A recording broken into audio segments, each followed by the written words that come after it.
Kirk. You know her. You've seen her all over your feeds. But what if I told you that the Erika Kirk you see today, the one preaching conservatism and waving around the Bible, isn't the real Erika Kirk? What if I told you she's completely, utterly fake? And no, I'm not even talking about her politics right now, though trust me, we could go there. I'm talking about her face, her actual physical face, because her former plastic surgeon just blew the lid off her bizarre plastic surgery requests. Now, this isn't just some juicy gossip, people. This is about pure, unadulterated hypocrisy.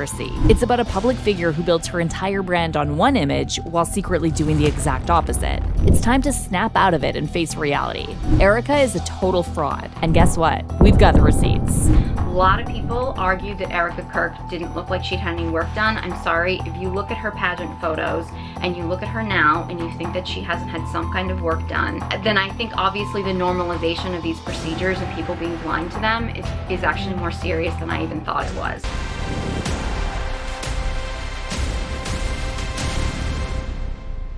For years, we've all watched Erika Kirk transform.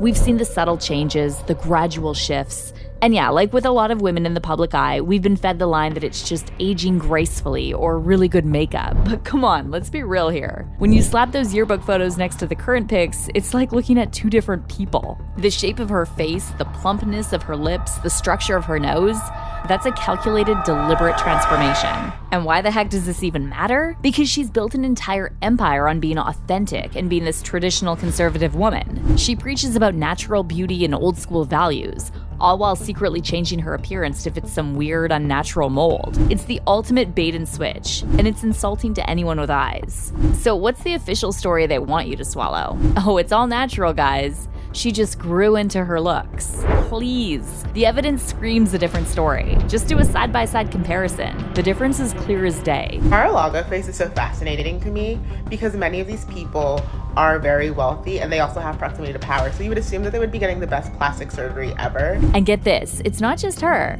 We've seen these same changes in other women orbiting Trump's world too.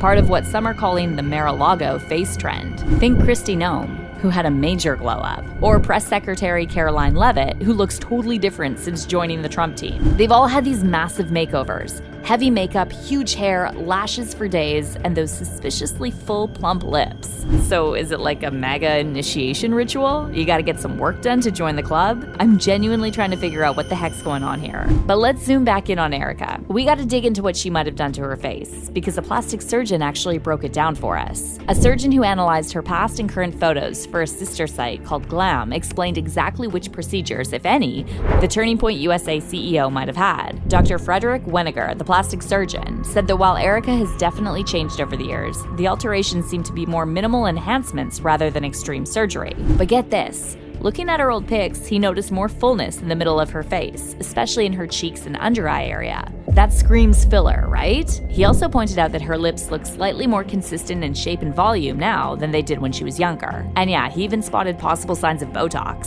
See? The receipts are piling up. Now, this isn't some deep legal analysis, so let's not get it twisted.